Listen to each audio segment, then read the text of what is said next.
जश्न आज़ादी के हवाले से ईसा लेबॉर्ट्री नाज़ाबाद की जानिब से एक मेगा कैंप का इनेकाद किया गया, जिसमें लोगों को खुसूसी रियायत के साथ साथ मुख्तलिफ टेस्ट फ्री में भी कराए गए, जिसमें दांतों के फ्री टेस्ट, फिजियोथेरेपी, हड्डियों का भुरभुरापन और हेपेटाइटिस के मुख्तलिफ टेस्ट शामिल थे।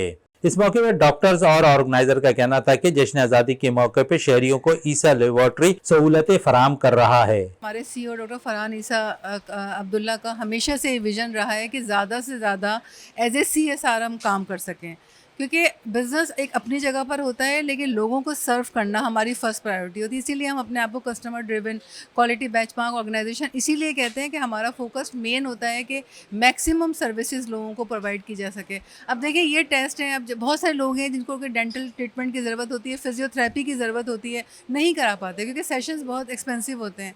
तो ईसा लेबॉर्ट्री में ऑलरेडी हम बहुत कम रेट, हमारे एथिकल रेट्स हैं जिस पे हम ये टेस्ट करते हैं और उस पर भी हम बहुत डिस्काउंटेड रेट के ऊपर ऑफर्स कर रहे होते हैं। तो इस तरह के टेस्ट आप देखिएगा 14 अगस्त के ऊपर, यौम दिफा 5 सितंबर के मौके पर, 23 मार्च पर हमारी एक्टिविटीज़, उसके अलावा भी हमारी एक्टिविटीज़ होती रहती है। जो नॉर्थ नाज़ाबाद और बाकी इलाकों में है कि वो अपनी करीबी ईसा लेबॉर्ट्री में चक्कर लगाएं, क्योंकि ईसा लैब ने आज के दिन आज़ादी कैंप में सारे टेस्ट और सारे अल्ट्रासाउंड्स के ऊपर डिस्काउंट और काफ़ी ब्लड टेस्ट पे 100% डिस्काउंट, यानी फ्री में आप अपना चेकअप, जिसमें डेंटल चेकअप और बाकी टेस्ट भी करा सकते हैं। ये बहुत अच्छा इनिशिएटिव है। 14 अगस्त की खुशी में जो है हमने आज सेलिब्रेशन की है, जिसमें हमने फ्री मेडिकल कैंप लगाया है और हमारी बहुत सारी ब्रांचेस के अंदर जो है वो सेलिब्रेशन हो रही है और इसी तरह से हमारी कैंपिंग चल रही है और डॉक्टर फरहान ईसा की खिदमत जो है वो हमेशा आवाम के लिए रही हैं। पाकिस्तान की 76 साल तारीख में ईसा लेबॉर्ट्री की ये कोशिशें तरक्की की जानिब एक शानदार मिसाल है। कैमरामैन शहराज मुस्तफ़ा के साथ शहजादा मोइन, कराची।